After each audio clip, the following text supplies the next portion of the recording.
안녕하세요. 루아 컨설팅의 이경현 사님입니다. 오늘 5분 IT 소보는 SK컴즈에서 이번에 새로 서비스가 론칭된 데이비에 관련돼서 김소연 사님과 얘기를 나눠보도록 하겠습니다. 데이비라는 서비스가 SK컴즈에서 8월 26일 날 서비스가 론칭이 됐는데 어떠한 서비스인가요? 예, 데이비는 세 가지 정도로 좀 특징적으로 얘기할 수 있겠는데, 첫 번째는 그 싸이월드에서 일촌 개념이 있었잖아요. 네. 내가 친구를 신청을 해야지 친구가 되는 그런 일촌의 개념이 있고요. 근데 이 친구라는 개념이 50명까지다 라고 말씀드릴 수 있겠습니다. 그리고 두 번째는 예를 들어서 50명이 맥시멈이거든요. 그래서 새로운 친구를 추가하려고 하면 한 명을 얘 친구로 만들어 버려야 되는 좀 잔인한 그런 요소가 있는데, 아무튼 50명을 이렇게 계속 유지를 하면서 친밀도를 기반으로 어떤 친구는 얘 친구로 돼서 글이 안 보이기도 하고 약간 이런 필터 시스템이 있다는 점이고요.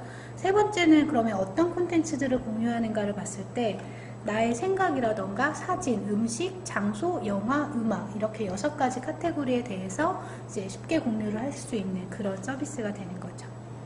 근데 이게 저는 왜 데이비 이런 서비스가 지금 런칭이 됐는지 잘 모르겠어요. 왜냐면 그 과거에도 저는 이제 쓰고 있는데 패스라는 서비스가 있거든요. 네, 저도 패스는 쓰고 있습니다. 네. 근데 그게 2010년에 출시가 됐고 최근에 이제 막 API 제휴를 넓히고 이런 좀 적극적인 움직임을 보이고 있어요. 그래서 데이비가 조금만 더 빨리 출시됐었으면 데이비를 썼을 텐데.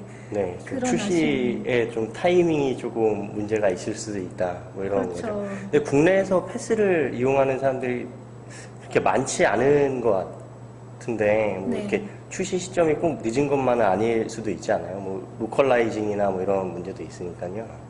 근데 패스도 이제 한국어 지원하고, 네. 그래서 글쎄요, 그 시점에 대해서는 말들이 많을 것 같은데, 일단 국내 시장에서는 그러면 패스를 제외하고서라도 어떤 패스형 SNS들이 있고 이들이 좀 잘 되는지 봐야 될 필요가 있을 것 같아요. 과연 국내 시장에서 이런 패스와 같은, 데이비 같은 이런 패스형 서비스들이 잘 될 수 있을지 좀 궁금한 것 같습니다.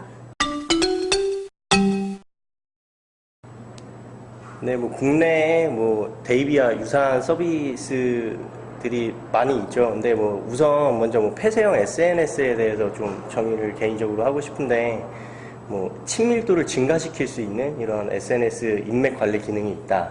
그런 식으로 사용을 한다. 이런 폐쇄형 SNS 범위에 들 것 같고요.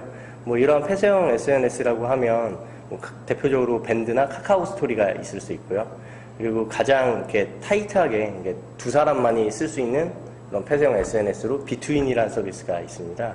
네, 카카오 스토리 같은 경우에는 카카오 그 톡을 이용해서 그 플랫폼을 이용한 SNS 서비스인데 굉장히 그런 플랫폼에 대한 이점을 굉장히 많이 얻은 것 같고요. 그래서 굉장히 성공적으로 굉장히 많은 사람들이 현재 사용을 하고 있습니다.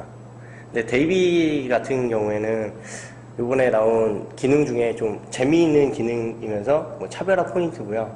라고 생각되는 부분이 50명의 사람을 자동으로 인맥 관리한다는 이런 포인트가 있고요. 그래서 이제 현재 내가 가장 친밀도가 있고 이런 사람들에 대해서 이제 자동적으로 이제 순위가 매겨지고 친밀도가 없는 사람은 자동적으로 50명 안에 안 들어가기 때문에 관리가 되는 이러한 점이 폐쇄형 SNS로서 약간 차별화가 있다.